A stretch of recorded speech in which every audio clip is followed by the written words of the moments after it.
Well, the African National Congress has been so comfortable for the longest time, to an extent that even the corruption that they do has never been questioned, and they are so much used to not being questioned and not accounting to anyone. And now we are sitting with a problem of the SITA board that constantly continues to hit the African National Congress crooks, who are so used to appointing their boyfriends, their girlfriends, their kids, sons, daughters, everybody else. And now the political landscape has completely changed to an extent that everything that they do gets to be questioned. And by the way, the culture of the ANC is just for you to be corrupt if you want to survive. If you want to have a long lifespan in the ANC, you need to be corrupt so that you get to be accepted in the gangsterism of the ANC. Now there's an MP who's very young, who's a university graduate, who happens to be from the economic freedom fighters. This young man, Sihle Lonzi, is constantly knocking the ANC so bad that they don't even know what to do. And I like to say the chairperson who's chairing this meeting is fair enough, he's very impartial, and I like how he conducts the whole especially for this specific engagement, because the minister has to account to this. And by the way, we cannot have the Gwede Mantashe's sons and daughters and everyone who's affiliated to politicians getting preferential treatments, preferential positions, and all of that, while we have young people in our country who are capable, who can do way much better than these people. And literally, I'm not saying they should not get opportunities, but what happens when they are being favored and there's some kind of conflict of interest in their appointments? And this young man consistently has been putting pressure on the Minister of Higher Education to actually explain. She actually insists that this appointment, there's nothing wrong. It was, the proper processes were followed and everything was done according to the book. And now yet, why do we have to restart the process? That's the same question that I have, that if everything was super fine, perfect, due diligence was done and everything, so why do you have to restart the process? The problem here started when the economic freedom fighters find out that Gwede Mantashe's son has been appointed in the SITA board as a board member there. Those are actually critical and most important institutions. The portfolio itself, the higher education portfolio, because it produces graduates, people who are ready for the market, referring to people who can be deployed in the fields. So that, remember, the graduates, people who go to university, TVET colleges and all of that, they are actually shaping up the country, because after graduating in those institutions, then you are ready to go into the market, to the economic space, participate, become an adult, and make a difference in your country, by the way. So when corruption or the rot is there at the head, it becomes a problem. So what do we do now with a minister who continues to be arrogant and doesn't even want to answer the question? And this is not going to end here. And for the minister is just to accept that they did omit certain important things that they were supposed to do, and they have to correct it. But she must actually issue a public apology, kind of. That is leadership. Why is the minister refusing to tell us? Who are these advisors that are advising you, minister? Who are the names? Who are the profiles of this independent panel that you take so seriously, that told you who to put in the SITAs, that told you who to put in the NSFAS board, that tells you who to put as university council deployees? Who are your advisors? Is it your mother? Is it your sister? Is it your friend? Is it a boyfriend? Is it a girlfriend? The people of South Africa must know, where are decisions of higher education taken? You find that a decision is taken in a tavern, we don't know. Because clearly these advisors are more important than all of these officials of Department of Higher Education which are sitting here. Why can't you say, no, the DG advises me? No, the DDG advises me. There is a group, there is a clique in higher education that advises the minister, yet the minister does not want to tell us who these advisors are. So because of time, I'm asking you a yes or no question. And I'm going to follow up on this, you can rest assured. And we're going to get the names of those advisors. I just want, at least on record, to get an understanding from you so that I can move on to the next question. Are you willing to tell us who are these people that advise you to make appointments to sitters, to make appointments in NSFAS, to make appointments to universities, to make appointments in TVET colleges? Yes or no? So that I can move on to the next question. Thank you, Minister. Who are those advisors? They cannot be strangers. They cannot be shadow advisors that South Africans don't know. As citizens of this country, it remains our constitutional right to know what is happening actually in our country, what is happening with the decisions that are being taken by the same government that the people of this country voted for. So the minister who's from the ANC government, they are so used to this kind of corruption, this kind of nepotism, this kind of favoritism, and she doesn't really seem to be wanting to account, or at least to own, to take up ownership of their own flaws. This is the whole ANC that is rotten. We have seen Panyazali Sufi pretending not to know that more than 30 million is being spent on a monthly basis renting properties in Johannesburg for the province. Yet they have got more than 40 buildings that are white horses. Let's continue to listen to the response of the minister. And you can see that this is pure arrogance. Thank you, Minister. I think we need to understand that even with the system of the judges in South Africa, they do have assessors, private assessors who Chairperson. Listen, I'm still responding to the question. I'm not going to respond to yes or no. I'm not in court. No, this is not a court. I'm not in court. I'm not going to respond in yes or no. Chairperson, you advised the minister on the issue of time. Yeah. I simply want to understand if the minister is willing to tell us the panel. If she's not willing to, she must say, I don't want to tell you who advises me. And then I've got a mechanism to find out who advises her. And I'm going to find out who's advising her. But I don't want her to waste my time by giving me a preamble of South African law that I know, by the way. I'm a lawmaker. I'm here. I write laws. Can't tell me about laws. I'm asking the minister a simple question. I don't have time, Chair. Is the minister willing to tell the people of South Africa? Is the minister willing to tell this committee? Is the minister willing to be open, transparent, and accountable and tell us who advises her to make deployments to NSFAS, to make deployments to sitters, to make deployment in institutions of higher learning? If she's not willing, she can just say, I'm not willing. So that I can move on to the next question, Chairperson. I'm asking you now, Chair, not the minister. Please, can you assist in this process? Yeah. It's getting hot in the kitchen. Minister, you don't have to explain to us the processes, the complexity of... This is not...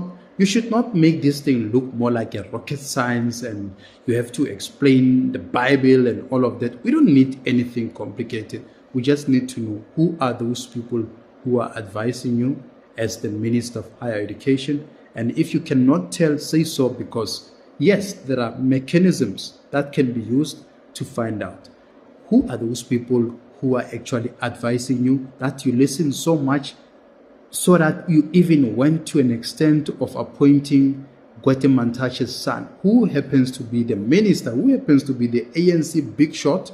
And by the way, I think I would love to believe that there's conflict of interest, there was nepotism, and there was favoritism. It's not going to work like that. South Africa, we need to wake up. I'm so much happy because the political landscape in South Africa has changed. ANC's time is up, and they have to accept that. Gone are those days when they are so used to doing their evil deeds, corruption and everything, and no one gets to question that. If you question, you get to be victimized. Now they are no longer the big shots now. Now they are losing power. Let them continue to lose power, because this is some kind of arrogance that as citizens we cannot stand. Let's just be honest. I really believe that it is very unfortunate that you are not willing to humble yourself on this matter. Because sitters in South Africa now know they don't have boards. They don't have accounting authorities, rather. They don't have chairs of boards. But you are unwilling to say, South Africa, yes, we may have gotten certain things right, but certain things were overlooked. We apologize, therefore we're restarting the process. You are still arrogantly saying the process was perfect. The process was above, beyond reproach. We complied with everything. If the process was perfect, why are you restarting it? Why are you restarting the process? It was perfect. Let's bring Gwede Mantashe's son back. Let him chair the sitter. Let's bring ANC comrades. Let them chair. The process was perfect. They're qualified. Thank you very much. So, thank you very much. It's very unfortunate of you, Minister. I'm closing, Chair. Yeah. That you are not willing to humble yourself before the people of South Africa and say, I made a mistake, therefore I'm restarting the process. My last question, and then I won't come back. Again, please don't run around this question. It's a very straightforward question. Did President Cyril Ramaphosa say to you, after seeing the outcry, after seeing the objections, did he come to you and say, Minister, you must restart this process? Yes or no?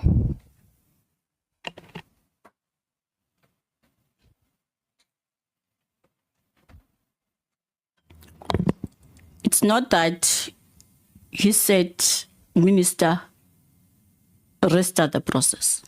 We had to analyze the outcomes after presenting before the NSA. She's not willing to do that. Lonzi, she's not willing to do that. You are dealing with people who are just idiots, people who are just used to messing up, and they've actually institutionalized those kind of behavior. You know, that kind of behavior. The corruption in the ANC has been institutionalized to an extent that if you're not corrupt, you become a threat to them, and they are not going to keep you longer. For the fact that whether the president said they must restart the process or not to restart, the president himself is also corrupt, is also tainted in some pala issues, in some CR17 bank statements and all of that. So I believe the whole ANC is rotten. I don't care who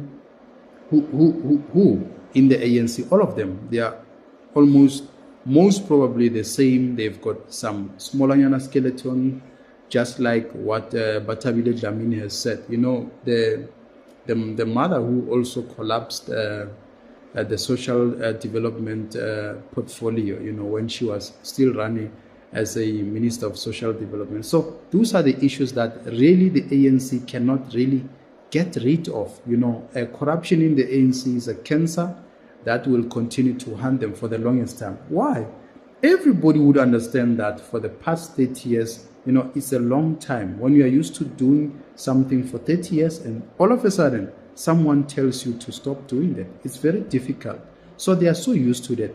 Yet we thank the EFF coming as an opposition, you know, to deal with these issues. Because if there was no opposition, anyway, I'm super happy and super excited and looking forward towards the political development of our country, because the breakaway from the ANC, you know, specifically talking about the EFF and the MKP, those are the breakaways recently from the African National Congress movement. ANC is dying a natural death, and then, you know, we need to take them out of government before they cause much more damage. And they are not even ashamed. Those people in the ANC are not even ashamed when they do these corrupt activities.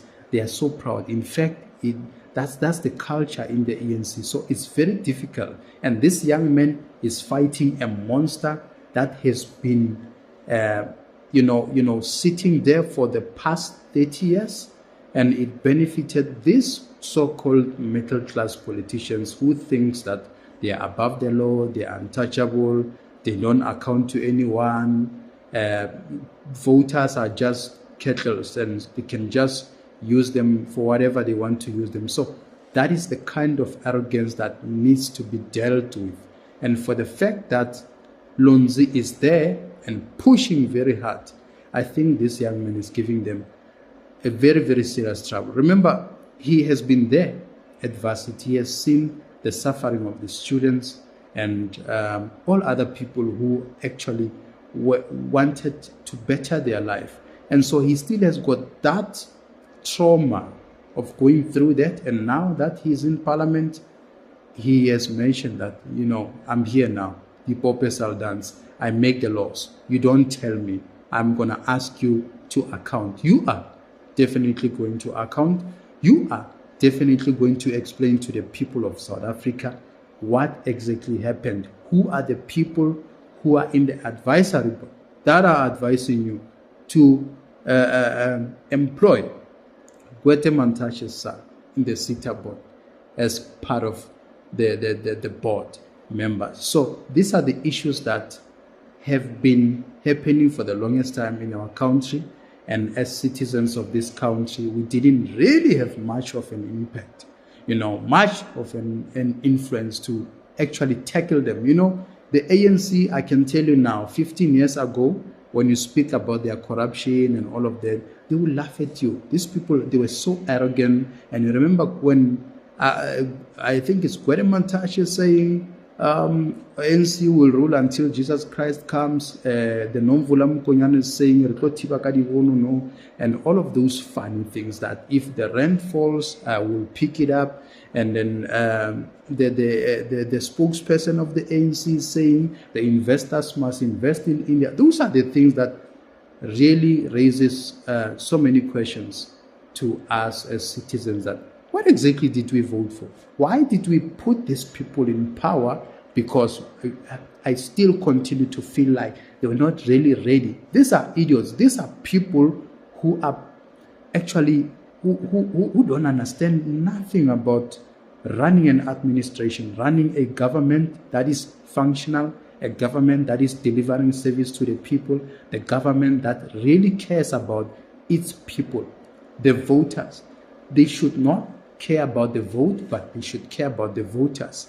And for them to spend millions campaigning, if the ANC was doing the right thing, people were eventually going to vote for the ANC, even if they didn't campaign. The problem with our political system is that people, but it's everywhere anyway, but politicians believe that they have to spend millions or even up to billions to campaign so that they lure people to vote for them. In my own view, if you take a first term running an administration, the next administration, you do not campaign and spend millions campaigning, trying to convince people to vote for you. All that you can do, your work, the work that you have done is your reference. You can use that as a reference. The money that they are using to campaign, to waste and doing that, all of that, they should be creating jobs. I can tell you now, everything was just going to fall into place. Thank you very much, squatters, for watching my content. Those who have not subscribed, please subscribe. Let's keep engaging. Bye-bye. Ciao.